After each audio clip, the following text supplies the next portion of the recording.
લોકસભા અને રાજ્યસભામાંથી વિપક્ષી સાંસદોને સસ્પેન્ડ કરવાની લઈને ઇન્ડિયા એલાયન્સના સાંસદોએ સંસદથી વિજય ચોક સુધી પદયાત્રા કાઢી હતી। કોંગ્રેસ અધ્યક્ષ મલ્લિકાર્જુન ખડગે સહિત વિપક્ષી પાર્ટીઓના અગ્રણી નેતાઓ આ માર્ચમાં સામેલ થયા હતા। તો ઉલ્લેખનીય છે કે સંસદના શિયાળુ સત્ર દરમિયાન શાસક પક્ષ અને વિપક્ષ વચ્ચે પરસ્પર વાકબાણ યથાવત જોવા મળ્યો હતો। 13 ડિસેમ્બરે વિપક્ષી પાર્ટીઓ કેન્દ્રીય મંત્રી અમિત શાહને સંસદની સુરક્ષામાં થયેલા ભંગ અંગે સંસદમાં નિવેદન આપવાની માંગ કરી રહી છે। સંસદમાંથી સસ્પેન્ડ કરાયેલા સાંસદોએ સંસદની સુરક્ષામાં ચૂક મામલે આજે સરકાર પર આક્રમક વલણ અપનાવતા વિપક્ષી સાંસદોએ સંસદ ભવનથી વિજય ચોકથી વિરોધ નોંધાવ્યો હતો। આ વિરોધ 140 કરતા વધુ સાંસદોના નિલંબન અંગે વિપક્ષ દ્વારા સત્તા પક્ષ પર હુમલો કરવામાં આવી રહ્યો છે। આ અંગે કોંગ્રેસના રાષ્ટ્રીય અધ્યક્ષ મલ્લિકાર્જુન ખડગે કહ્યું કે આજે અમે જે દેખાવ કરી રહ્યા છીએ સત્તા પક્ષ વિરુદ્ધ આંદોલન છે। સરકાર અને ગૃહના વડા નથી ઈચ્છતા કે સદન ચાલે। લોકશાહી આપણને ગૃહમાં વાત કરવાનો અધિકાર છે।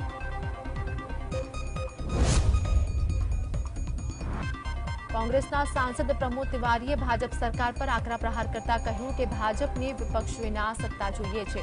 તેઓ જનતાની સામે ચાલતા માંગતા નથી। જો ગૃહની અંદર વિરોધ હોય તો તેને બહાર ફેંકી દો તે ભાજપની તાનાશાહી દર્શાવે છે। તમને સદનની અંદર બેસવા દેવામાં આવશે નહીં। મોંઘવારી પર, બેરોજગારી પર, દેશની સુરક્ષા પર, મણિપુરમાં જે કંઈ થઈ રહ્યું છે તેનો ઉલ્લેખ કરવાની અમને મંજૂરી નથી। જો અમે અમારો અવાજ ઉઠાવી શકતા નથી પણ અમે જનતાની વચ્ચે અમારો અવાજ ઉઠાવીશું। શિવસેનાના સાંસદ સંજય રાઉતે કહ્યું કે બિલ પસાર થઈ રહ્યા છે તેમાં કોઈ વિરોધ નથી। તમારી ઈચ્છા મુજબ બિલને મંજૂર કરવું એ લોકશાહીનો માર્ગ નથી। દેશમાં કોઈ લોકશાહી બાકી નથી। 143 સાંસદોની નિર્દયતા જેની સાથે અમને કાઢી મૂકવામાં આવ્યા હતા। અમે જઈશું, માર્ચ કરીશું, પ્રદર્શન કરીશું। સંસદની સુરક્ષા ચૂક મુદ્દે પોલીસ સતત કાર્યવાહી કરી રહી છે। એવામાં તપાસ દરમિયાન દિલ્હી પોલીસની સ્પેશિયલ ટીમને સંસદ સુરક્ષા કેસ મુદ્દે વધુ 2 આરોપીઓ વિશે માહિતી સામે આવી છે। ધરપકડ કરાયેલા આરોપીઓની દિલ્હી પોલીસની સ્પેશિયલ સેલને ટીમે રૂબરૂ પૂછપરછ કરી હતી। આ પહેલા દેશના જુદા જુદા ભાગોમાં વધુ 2 લોકોને તેમના નિવેદનો અને શરીરના નિશાનના આધારે સવાલ જવાબ આપવામાં આવ્યા હતા, જેમાંથી બેંગ્લોરના એક એન્જિનિયરની અટકાયત કરવામાં આવી છે, જ્યારે ઉત્તર પ્રદેશના જાલૌનમાંથી એક વ્યક્તિની પણ પૂછપરછ કરવામાં આવી છે।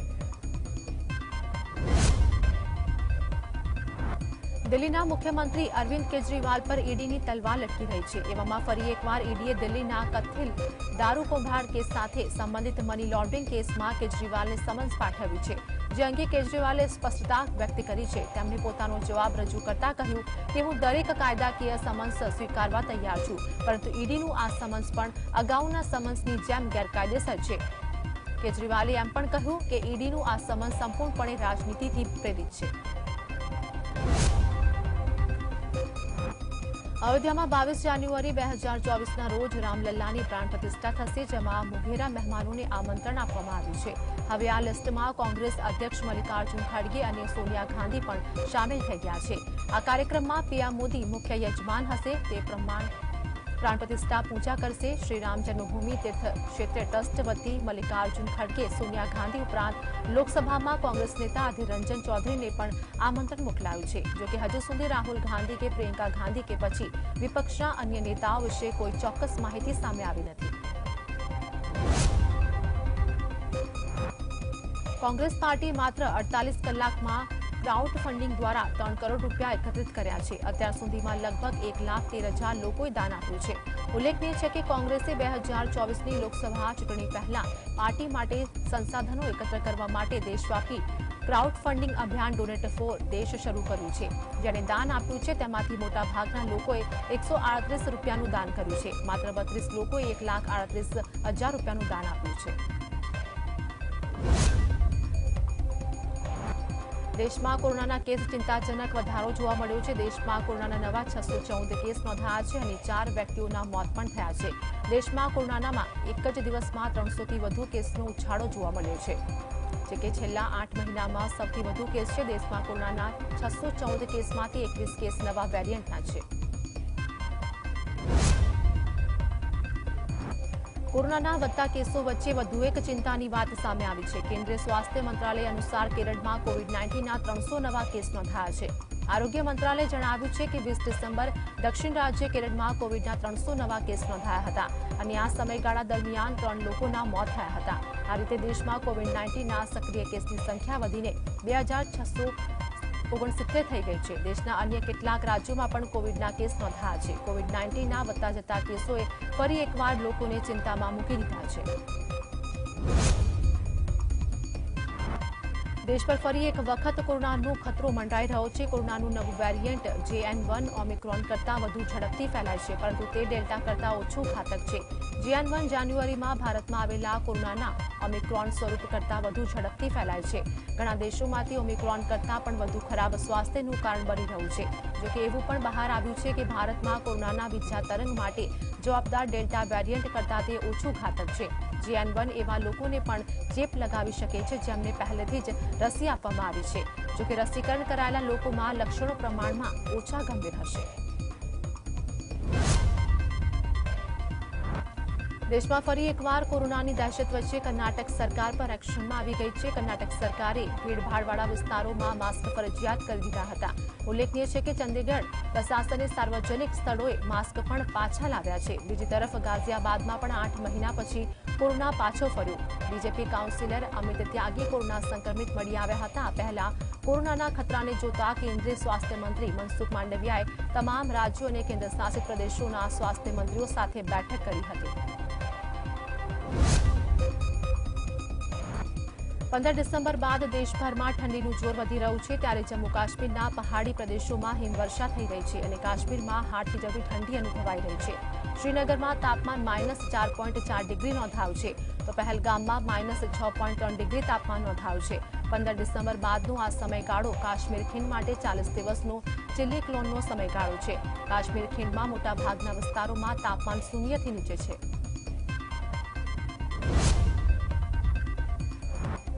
દુનિયા હાલમાં બે મહાયુદ્ધ જોઈ રહી છે। એવામાં ઉત્તર કોરિયાના સરમુખત્યાર કિમ જોંગની ધમકી આપી છે। એક અહેવાલમાં દાવો કરાયો હતો કે કિમ જોંગ ઉને ચેતવણી ઉચ્ચારી હતી કે જો કોઈ શત્રુ દેશ પરમાણુ બોમ્બથી ઉશ્કેરણી કરશે તો અમે પરમાણુ હુમલો કરવામાં જરાય ખચકાઈશું નહીં। ઉલ્લેખનીય છે કે અમેરિકા અને દક્ષિણ કોરિયા એક સાથે પરમાણુ પ્રોજેક્ટ પર કામ કરી રહ્યા હોવાથી કિમ જોંગ ભડક્યા છે। જો કે કિમની ચેતવણી પર અમેરિકા, દક્ષિણ કોરિયા અને જાપાન જેવા દેશો ચિંતિત દેખાઈ રહ્યા છે। કિમ જોંગે પણ આ ધમકી ત્યારે આપી હતી જ્યારે તેઓ ઇન્ટરકોન્ટિનેન્ટલ બેલેસ્ટિક મિસાઇલ પરીક્ષણ દરમિયાન સૈનિકો સાથે મુલાકાત કરવા પહોંચ્યા હતા।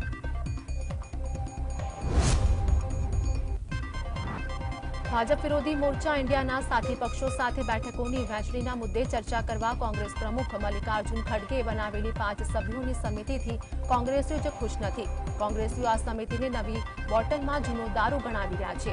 અશોક ગેહલોત, ભૂપેશ બઘેલ, સલમાન ખુરશીદ, મુકુક વાસનિક અને મોહન પ્રકાશની બનેલી આ સમિતિને તાત્કાલિક અસરથી સાથી પક્ષો સાથે વાટાઘાટો કરવાનું કહી દેવાયું છે।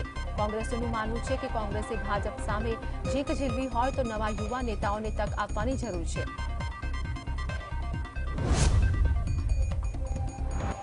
નોકરીના બદલામાં જમીન મની લોન્ડરિંગ કેસમાં ઈડીએ રાષ્ટ્રીય જનતા દળના વડા લાલુ યાદવ અને બિહારના ડેપ્યુટી સીએમ તેજસ્વી યાદવને પૂછપરછ માટે સમન્સ પાઠવ્યું છે।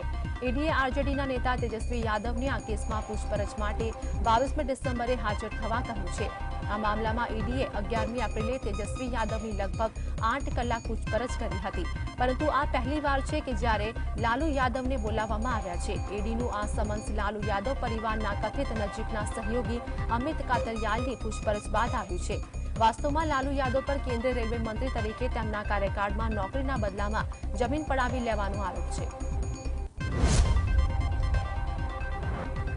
આ વર્ષે આપવામાં આવનારા ખેલ પુરસ્કાર માટે ખેલાડીઓના નામની જાહેરાત કરવામાં આવી છે, જેમાં સૌથી મોટો સન્માન Khel Ratna award badminton star જોડી ચિરાગ શેટ્ટી અને સાત્વિક સાંઈરાજ રેન્કી રેડ્ડીને આપવામાં આવશે, જ્યારે અર્જુન એવોર્ડ માટે સ્ટાર ક્રિકેટ મોહમ્મદ શમીનો પણ સમાવેશ કરવામાં આવ્યો છે। આ વખતે મોહમ્મદ શમી સહિત 26 ખેલાડીઓને અર્જુન એવોર્ડ આપવામાં આવશે। આ તમામ પુરસ્કારો આ ખેલાડીઓને તેમની રમતમાં શ્રેષ્ઠ પ્રદર્શન માટે આપવામાં આવશે। ખેલ મંત્રાલયે કહ્યું છે કે સમિતિઓની ભલામણોના આધારે અને યોગ્ય તપાસ બાદ સરકારે આ તમામ ખેલાડીઓ, કોચ અને સંસ્થાઓને એવોર્ડ માટે પસંદ કર્યા છે। દિલ્હીમાં યોજાયેલી બેઠકમાં એક વાત સ્પષ્ટ થઈ ચૂકી છે. નીતિશ કુમારને વિપક્ષી ઇન્ડિયા ગઠબંધનનો ચહેરો નહીં બનાવવામાં આવે. આ બેઠકમાં પશ્ચિમ બંગાળના મુખ્યમંત્રી મમતા બેનર્જીએ કોંગ્રેસ અધ્યક્ષ મલ્લિકાર્જુન ખડગેનું નામ પીએમ પદના ઉમેદવાર તરીકે પ્રસ્તાવિત કર્યું હતું. દિલ્હીના મુખ્યમંત્રી અરવિંદ કેજરીવાલે પણ આ નામનું સમર્થન કર્યું છે. આ વિશે પ્રતિક્રિયા આપતા ભાજપના સાંસદ સુશીલ મોદીએ જણાવ્યું કે નીતિશની મહેનતને કોંગ્રેસે હાઈજેક કરી લીધી છે. સુરેન્દ્રનગરની ધાંગધ્રા સરકારી હોસ્પિટલની હાલત દયનીય બની છે. હોસ્પિટલમાં અસુવિધાઓ સાથે 8 ડોક્ટરોનો અભાવ જોવા મળી રહ્યો છે. 24 કલાક સુધી દર્દીઓ હોસ્પિટલમાં પડ્યા રહેવા છતાં પણ દર્દીઓને સારવાર આપવામાં આવતી નહીં હોવાનો પણ આક્ષેપ કરવામાં આવી રહ્યો છે. ધાંગધ્રાના ધારાસભ્ય પ્રકાશ વરમોરાએ આ બાબતે તંત્રને ધ્યાન દોર્યું હતું, છતાં પરિસ્થિતિ સુધરી નથી. જેટકોમાં વિદ્યુત સહાયકની ભરતી એકાએક રદ થઈ જતા ઉમેદવારો રોષે ભરાયા છે. વડોદરા સ્થિત જેટકો ખાતે મોટી સંખ્યામાં ઉમેદવારો રજૂઆત કરવા ભેગા થવાના છે. પોલ ટેસ્ટના ગેરરીતિ થઈ હોવાની આશંકાએ ભરતી રદ કરી દેવાતા હજારો ઉમેદવારોનું ભાવિ અંધકારમય બની ગયું છે. ત્યારે આજે જેટકોના એમડીને રજૂઆત કરવા ઉમેદવારો એકઠા થવાના છે. વડોદરા શહેરમાં વિદ્યુત સહાયકો દ્વારા વધુ એકવાર વિરોધ પ્રદર્શન શરૂ કરવામાં આવ્યું છે. વડોદરા જેટકોની ઓફિસ પર ઉમેદવારો બહોળી સંખ્યામાં આવી પહોંચ્યા હતા. જેટકો દ્વારા 3 મહિના અગાઉ વિદ્યુત સહાયકની પરીક્ષા લેવાઈ હતી, જેમાં પાસ થયેલા 5600 ઉમેદવારોમાંથી માત્ર 1291 વિદ્યુત સહાયકોને જેટકો નિમણૂક પત્ર આપ્યા બાદ અન્ય ઉમેદવારોને નિમણૂક નહીં અપાતા ઉમેદવારોમાં રોષ જોવા મળી રહ્યો છે. ગુજરાતમાં ઠંડીનો ચમકારો યથાવત જોવા મળ્યો છે. અમદાવાદમાં લઘુત્તમ તાપમાન 16 ડિગ્રીની આસપાસ નોંધાયું છે. અમદાવાદમાં પણ ઠંડીને લઈને રાહદારીઓ ગરમ કપડામાં જોવા મળ્યા હતા. કેટલાક લોકો ઠંડીથી બચવા માટે તાપણા કરતા જોવા મળ્યા હતા. છેલ્લા કેટલાક વખતથી લોકો સ્વાસ્થ્ય પ્રત્યે વધુ જાગૃત થયા છે. રાજકોટમાં શહેરી વિસ્તારમાં દીપડો જોવા મળતા લોકોમાં ફફડાટ છે. શહેરના પશ્ચિમ ઝોનમાં આવેલા વગુદડ ઉદ્યાન પાસેના મિયાવાકી જંગલ આસપાસ દીપડો દેખાયો છે. આ દીપડાએ એક ભૂંડનો પણ શિકાર કર્યો છે. શહેરી વિસ્તારમાં દીપડો હોવાની જાણ થતાં વન વિભાગને તેનું લોકેશન ટ્રેસ કરવાની કાર્યવાહી કરી છે.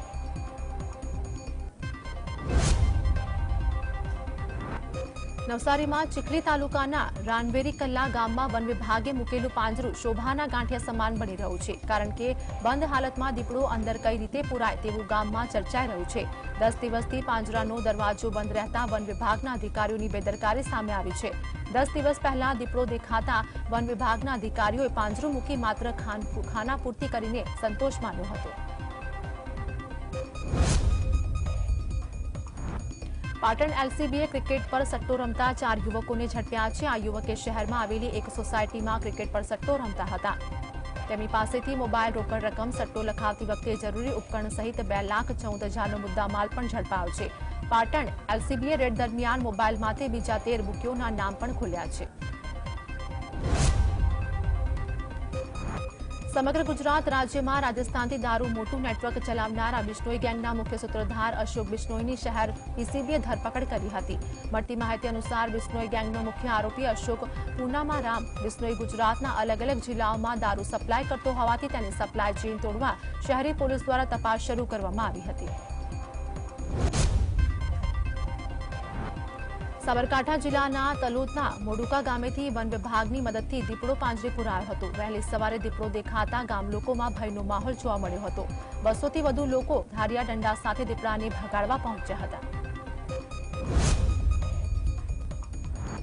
રાજકોટમાંથી શેરબજારના મોટા કૌભાંડનો પર્દાફાશ થયો છે. અમુક નક્કી કરેલી કંપનીઓના 10 રૂપિયા જેટલી કિંમતના શેર 100 રૂપિયા સુધી લઈ જવાનું કૌભાંડ ઝડપાયું છે. સુરત, વડોદરા અને અમદાવાદમાં સેબીએ તપાસ કરતા રાજકોટમાંથી લિંક સામે આવી છે. રાજકોટના મોટા સનફ્લાવર બ્રોકિંગમાં કામ કરતા હર્ષ રાવલ નામના વ્યક્તિએ સેબીએ ઉઠાવીને પૂછપરછ કરતા જંગલેશ્વરમાં રહેતા એક શખ્સના એકાઉન્ટમાંથી મોટી લેવડદેવડ થઈ હોવાનું સામે આવ્યું હતું. હેમચંદ્રાચાર્ય ઉત્તર ગુજરાત યુનિવર્સિટી જમીન વળતર ચૂકવવાના મામલે પાટણના સિનિયર પ્રિન્સિપાલ જજે યુનિવર્સિટીની જંગમ મિલકત જપ્ત કરવા વોરંટ ઇસ્યુ કર્યું છે. અરજદાર નેદ્રાના નંદોલિયા પરિવારે જમીન વળતર પેટે 11,54,16,706 ચૂકવવા યુનિવર્સિટીને હુકમ કરવામાં આવ્યો છે. રાજકોટ જિલ્લામાં હાર્ટ એટેકના કારણે વધુ એક વ્યક્તિનું મૃત્યુ થયું હોવાનું સામે આવ્યું છે. શહેરના કોટેચા ચોકમાં આવેલા ઓનેસ્ટ હોટેલના માલિક 48 વર્ષીય ગૌતમભાઈ વડાને આવેલો હાર્ટ એટેકનો જીવલેણ નીવડ્યો હતો. સમગ્ર દેશ સહિત રાજ્યમાં ધીરે ધીરે કોરોનાના કેસમાં વધારો થઈ રહ્યો છે. ત્યારે ગુજરાતમાં કોરોનાના એક્ટિવ કેસોની સંખ્યા 13 થઈ ગઈ છે. ત્યારે રાજ્યમાં કોરોનાના વધતા કેસના પગલે અને નવા વેરિયન્ટથી ડરવાની જરૂર ન હોવાનું ઋષિકેશ પટેલે જણાવ્યું છે. તો કેન્દ્રીય આરોગ્ય પ્રધાને પણ કોરોનાના કેસને લઈને સમીક્ષા કરી હતી. સાયલામાં સુદામડા ખનીજ ચોરી બાબતે 40 લોકો સામે પોલીસ ફરિયાદ નોંધાઈ છે, જેમાં જુદી જુદી 2 ફરિયાદ નોંધવામાં આવી છે. તો જાસૂસી કરતા વોટ્સએપ ગ્રુપના 17 મેમ્બરો પર ફરિયાદ નોંધવામાં આવી છે. સુરત એક સોશિયલ મીડિયા ઇન્ફ્લુએન્સરને વિડીયો બનાવવાનો ભારે પડ્યો છે. સોશિયલ મીડિયા એક્ટિવ રહેતા પિયુષ ધાનાણીની વાહન ચાલકો સાથે બોલાચાલી થતા તેના પર જીવલેણ હુમલો કરવામાં આવ્યો. જોકે કાપોદ્રા પોલીસે 4 હુમલાખોરની ધરપકડ કરી હતી. વાહન ચાલકોનો વિડીયો બનાવી સોશિયલ મીડિયામાં વાયરલ કરવા જતાં બબાલ થઈ હતી. ચોટીલાના નાની મોરડી પોલીસ સ્ટેશન પેટ્રોલિંગમાં રહેતા પીએસઆઈ પર જીવલેણ હુમલો કરવામાં આવ્યો. જ્યાં મોટી મોરડી બસ સ્ટેશન પાસે કેટલાક શખ્સોએ પીએસઆઈની જીપ પર પથ્થરમારો કર્યો હતો, જેને કારણે પીએસઆઈને ઈજા પહોંચતા તેને સારવાર માટે રાજકોટ ખસેડવામાં આવ્યા છે. બાબર દિયોદર હાઈવે પર પ્રેમી પંખીડાએ ઝેરી દવા પીને આત્મહત્યા કરવાનો પ્રયાસ કર્યો, જેમાં યુવતીનું ઘટના સ્થળે જ મોત થયું અને યુવકને 108 એમ્બ્યુલન્સ દ્વારા સારવાર માટે ખસેડવામાં આવ્યો છે. આ બંને પ્રેમી પંખી પાટણ જિલ્લા હોવાનું અનુમાન લગાવાઈ રહ્યું છે.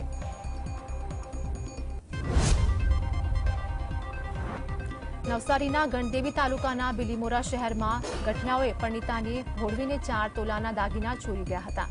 જ્યાં ગઠિયાઓએ પોલીસ હોવાની ઓળખ આપી મહિલાને રોકી હતી અને વાતોમાં ભોળવી દીધી છે. આ બાદ મહિલાએ 1.5 તોલાનું મંગળસૂત્ર, 2 તોલાની બંગડી અને અડધા તોલાની વીંટી ઉતારીને ગઠિયાઓને થેલીમાં મૂકી દીધા હતા. આ સમગ્ર ઘટના સીસીટીવી કેમેરામાં કેદ થઈ હતી.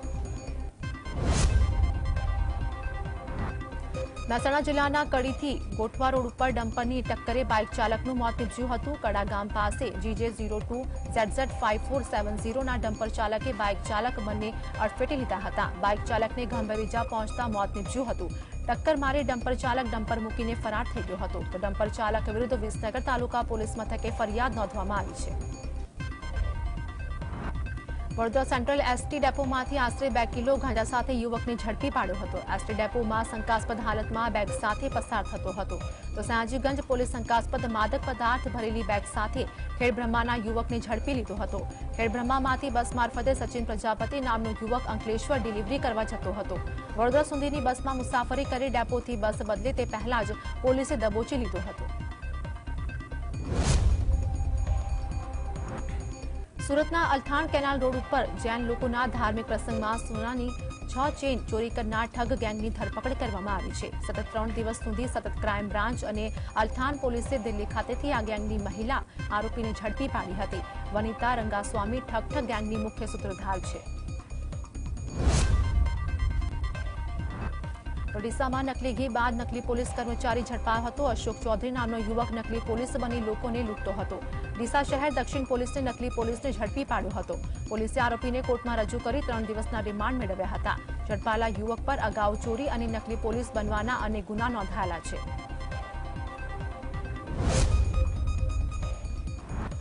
પોરબંદરમાં ચોરીના આરોપમાં કાચા કામના કેદીનું કસ્ટડિયલ ડેથ થયું છે. તો આરોપી કનૈયા ગોહિલ નામના 38 વર્ષીય કેદી કીર્તિ મંદિર પોલીસ સ્ટેશનમાં 5 દિવસથી જેલમાં સજા હેઠળ હોવાનું પોલીસે જણાવ્યું હતું. કનૈયા ગોહિલને છાતીમાં દુખાવો પડતા રાજકોટ સિવિલમાં સારવાર માટે લઈ જવાયા હતા, જ્યાં તબીબોએ તેમને મૃત જાહેર કર્યો હતો.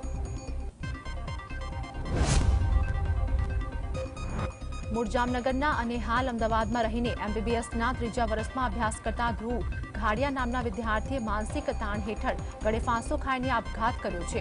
અમદાવાદની બીજે મેડિકલ કોલેજમાં અભ્યાસ કરતા ધ્રુવ નામના વિદ્યાર્થીએ આપઘાત કર્યાની ઘટના સામે આવી છે. ધ્રુવે બીજે મેડિકલ કોલેજની અંદર ગ્રેજ્યુએટ વિદ્યાર્થીઓ માટેની હોસ્ટેલમાં સોપાન 8માં 5મા માળે પેન્ટ્રીમાં જઈને ગળે ફાંસો ખાઈ લીધો હતો.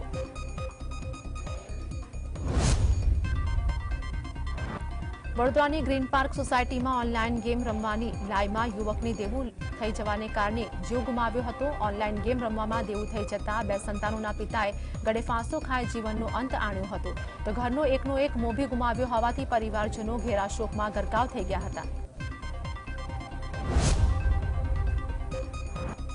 સુરતમાં ₹39.64 લાખની છેતરપિંડીના મામલે ભાજપના પૂર્વ કોર્પોરેટર અનિલ ભોજની ધરપકડ કરવામાં આવી છે। મળતી માહિતી અનુસાર ભાઈ સાથે મળીને વેડ રોડ પર બચત યોજના ચલાવીને 31 લોકો સાથે છેતરપિંડી કરી હતી અને ચોક બજાર પોલીસ મથકમાં ફરિયાદ નોંધાઈ હતી, જેને પગલે ચોક બજાર પોલીસે ગુનો નોંધી અનિલ ભોજ અને તેના ભાઈની ધરપકડ કરી છે।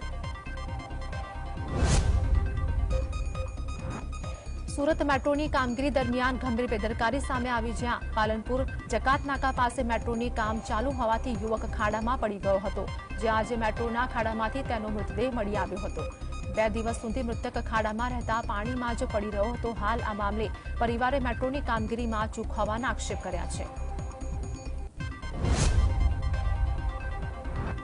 બનાસકાંઠામાં વ્યાજખોરોનો ત્રાસ યથાવત રહ્યો છે। વધુ એક વખત ડીસા જિલ્લામાં વ્યાજખોરોના ત્રાસથી વસંતકુમાર નામના ખેડૂતે આત્મહત્યાનો પ્રયાસ કર્યો છે। ખેડૂતે આત્મહત્યાનો પ્રયાસ કરતા પહેલા સુસાઇડ નોટ લખી હતી। આ સુસાઇડ નોટમાં ત્રાસ આપનારા વ્યાજખોરી તરીકે મુકુંદ મહેતાનો પીડિતે ઉલ્લેખ કર્યો હતો।